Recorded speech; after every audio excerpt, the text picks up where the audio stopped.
ಕರ್ನಾಟಕ ಸರ್ಕಾರಿ ಪದವಿ ಕಾಲೇಜುಗಳಲ್ಲಿ ನಕಲಿ ಪಿಎಚ್ಡಿ ಪ್ರಮಾಣ ಪತ್ರ ಅಕ್ರಮ. 249 ಅತಿಥಿ ಉಪನ್ಯಾಸಕರ ವಿರುದ್ಧ ಕೇಸ್ಗೆ ಸೂಚನೆ.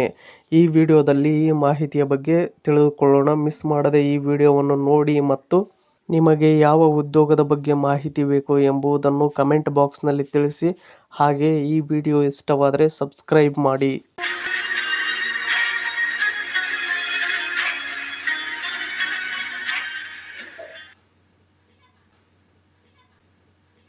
ಕರ್ನಾಟಕದ ಸರ್ಕಾರಿ ಪದವಿ ಕಾಲೇಜುಗಳಲ್ಲಿ ಕಾರ್ಯನಿರ್ವಹಿಸುತ್ತಿರುವ 249 ಅತಿಥಿ ಉಪನ್ಯಾಸಕರು ನಕಲಿ ಪಿಎಚ್ಡಿ ಪ್ರಮಾಣ ಪತ್ರಗಳನ್ನು ಸಲ್ಲಿಸಿ ನೇಮಕಾತಿ ಪಡೆದಿರುವ ಪ್ರಕರಣ ಬೆಳಕಿಗೆ ಬಂದಿದೆ. ಈ ಹಿನ್ನೆಲೆಯಲ್ಲಿ ಕಾಲೇಜು ಶಿಕ್ಷಣ ಮತ್ತು ತಾಂತ್ರಿಕ ಶಿಕ್ಷಣ ಇಲಾಖೆಯ ಆಯುಕ್ತರು ಸಂಬಂಧಪಟ್ಟ ಕಾಲೇಜುಗಳ ಪ್ರಾಂಶುಪಾಲರಿಗೆ ಕೂಡಲೇ ಕ್ರಿಮಿನಲ್ ಪ್ರಕರಣ ದಾಖಲಿಸಿ 1 ವಾರದೊಳಗೆ ವರದಿ ಸಲ್ಲಿಸುವಂತೆ ಸೂಚನೆ ನೀಡಿದ್ದಾರೆ. ಆಯುಕ್ತರು ಜುಲೈ 21ರಂದು ಈ ಕುರಿತು ಆದೇಶ ಹೊರಡಿಸಿದ್ದು, ನಕಲಿ ಪಿಎಚ್ಡಿ ಪ್ರಮಾಣ ಪತ್ರ ಸಲ್ಲಿಸಿದ ಅತಿಥಿ ಉಪನ್ಯಾಸಕರನ್ನು ತಕ್ಷಣ ಸೇವೆಯಿಂದ ಬಿಡುಗಡೆಗೊಳಿಸಿ ಮುಂದಿನ ಯಾವುದೇ ಆಯ್ಕೆ ಪ್ರಕ್ರಿಯೆಯಲ್ಲಿ ಭಾಗವಹಿಸದಂತೆ ಬ್ಲಾಕ್ ಲಿಸ್ಟ್ಗೆ ಸೇರಿಸಲು ನಿರ್ದೇಶನ ನೀಡಿದ್ದಾರೆ ಎಂದು ದಿ ನ್ಯೂ ಇಂಡಿಯನ್ ಎಕ್ಸ್‌ಪ್ರೆಸ್ ವರದಿಯಲ್ಲಿ ಉಲ್ಲೇಖಿಸಲಾಗಿದೆ. ಇನ್ನು ನೆಕ್ಸ್ಟ್ ನೋಡುವುದಾದರೆ, ದಾಖಲೆ ಪರಿಶೀಲನೆ ವೇಳೆ ಬಯಲಾದ ಅಕ್ರಮ. ಅತಿಥಿ ಉಪನ್ಯಾಸಕರ ನೇಮಕಾತಿ ವೇಳೆ ದಾಖಲೆಗಳನ್ನು ಪರಿಶೀಲಿಸಿ ನೇಮಕಾತಿ ಆದೇಶ ನೀಡಲಾಗುತ್ತದೆ. ಬಳಿಕ ಪ್ರಮಾಣ ಪತ್ರಗಳನ್ನು ದೃಢೀಕರಣಕ್ಕಾಗಿ ಸಂಬಂಧಿತ ವಿಶ್ವವಿದ್ಯಾಲಯಗಳಿಗೆ ಕಳುಹಿಸಲಾಗುತ್ತದೆ.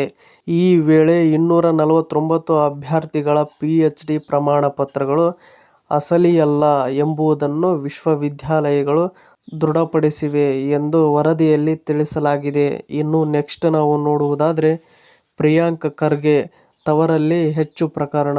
ಇದರಲ್ಲಿ ನೋಡುವುದಾದರೆ ಒಟ್ಟು 249 ನಕಲಿ ಪಿಎಚ್ಡಿ ಪ್ರಮಾಣ ಪತ್ರಗಳ ಪೈಕಿ 148 ಪ್ರಕರಣಗಳು ಕಲ್ಯಾಣ ಕರ್ನಾಟಕ ಭಾಗದಲ್ಲಿಯೇ ಪತ್ತೆಯಾಗಿವೆ.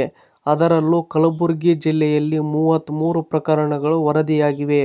ಇನ್ನು ಜಿಲ್ಲಾವಾರು ವಿವರಗಳ ಬಗ್ಗೆ ನಾವು ನೋಡುವುದಾದರೆ, ಮೊದಲನೇದು ಕಲಬುರಗಿಯಲ್ಲಿ 33 ಅಭ್ಯರ್ಥಿಗಳು, ಇನ್ನು ಯಾದಗಿರಿಯಲ್ಲಿ 31 ಅಭ್ಯರ್ಥಿ, ಬೀದರ್ನಲ್ಲಿ 28 ಅಭ್ಯರ್ಥಿಗಳು ಮತ್ತು ರಾಯಚೂರಿನಲ್ಲಿ 28 ಅಭ್ಯರ್ಥಿಗಳು, ಕೊಪ್ಪಳದಲ್ಲಿ 13 ಅಭ್ಯರ್ಥಿಗಳು ಮತ್ತು ವಿಜಯನಗರ ಡಿಸ್ಟಿಕ್ನಲ್ಲಿ 9 ಅಭ್ಯರ್ಥಿಗಳು, ಬಳ್ಳಾರಿಯಲ್ಲಿ 2 ಅಭ್ಯರ್ಥಿಗಳು. ವರದಿ ಪ್ರಕಾರ ಬೀದರ್ ಸರ್ಕಾರಿ ಪ್ರಾಥಮಿಕ ದರ್ಜೆ ಕಾಲೇಜಿನಲ್ಲಿ 19 ಮತ್ತು ಕಲಬುರಗಿಯ ಸೇಡಂ ರಸ್ತೆಯ ಸ್ವಾಯತ್ತ ಸರ್ಕಾರಿ ಕಾಲೇಜಿನಲ್ಲಿ 17 ಹಾಗೂ ಕಲಬುರಗಿ ಮಹಿಳಾ ಸರ್ಕಾರಿ ಪ್ರಥಮ ದರ್ಜೆ ಕಾಲೇಜಿನಲ್ಲಿ 15 ಮಂದಿ ನಕಲಿ ಪಿಎಚ್ಡಿ ಪ್ರಮಾಣ ಪತ್ರ ಸಲ್ಲಿಸಿರುವುದು ಪತ್ತೆಯಾಗಿದೆ. ಇನ್ನು ನೆಕ್ಸ್ಟ್ ನೋಡುವುದಾದರೆ, 8 ಅಭ್ಯರ್ಥಿಗಳ ದಾಖಲೆ ಮರುಪರಿಶೀಲನೆ. ಇದೇ ವೇಳೆ ಕಲಬುರಗಿ, ಕೊಪ್ಪಳ, ವಿಜಯನಗರ ಹಾಗೂ ಬೀದರ್ ಜಿಲ್ಲೆಯ ಕೆಲವು ಕಾಲೇಜುಗಳ ಪ್ರಾಂಶುಪಾಲರು 8 ಅಭ್ಯರ್ಥಿಗಳ ಪ್ರಮಾಣ ಪತ್ರಗಳು ಅಸಲಿಯಾಗಿವೆ ಎಂದು ಟಿಪ್ಪಣಿ ಸೇರಿಸಿರುವ ಹಿನ್ನೆಲೆಯಲ್ಲಿ ಆ ದಾಖಲೆಗಳನ್ನು ಮತ್ತೊಮ್ಮೆ ಮರುಪರಿಶೀಲಿಸುವಂತೆ ಇಲಾಖೆ ಸೂಚಿಸಿದೆ. ಇನ್ನು ಇದೇ ತರಹದ ಕರ್ನಾಟಕದ ಮತ್ತಷ್ಟು ಶಿಕ್ಷಣ ಹಾಗೂ ಜಾಬ್ ಸಂಬಂಧಿತ ಸುದ್ದಿಗಳನ್ನು ಓದಲು ನಿಮ್ಮ ಜಾಬ್ಸ್ ಅಂಡ್ ಎಜುಕೇಷನ್ ಅಪ್ಡೇಟ್ ಚಾನಲ್ನ ಸಬ್ಸ್ಕ್ರೈಬ್ ಆಗಿ. ಈ ವಿಡಿಯೋ ನೋಡುತ್ತಿರುವವರು ಇನ್ನೂ ಯಾರು ಸಬ್ಸ್ಕ್ರೈಬ್ ಆಗಿಲ್ಲ, ಪ್ಲೀಸ್ ಎಲ್ಲರೂ ಸಬ್ಸ್ಕ್ರೈಬ್ ಆಗಿ ಮತ್ತು ಈ ಅಪ್ಡೇಟ್ ಬಗ್ಗೆ ನಿಮ್ಮ ಅಭಿಪ್ರಾಯ ಏನೆಂದು ಕಮೆಂಟ್ ಬಾಕ್ಸ್ನಲ್ಲಿ ತಿಳಿಸಿ. ಹಾಗೆ ಈ ವಿಡಿಯೋ ಇಷ್ಟವಾದರೆ ಸಬ್ಸ್ಕ್ರೈಬ್ ಮಾಡಿ, ಸಪೋರ್ಟ್ ಮಾಡಿ. Thank you for watching friends. ಎಲ್ರಿಗೂ ಧನ್ಯವಾದಗಳು.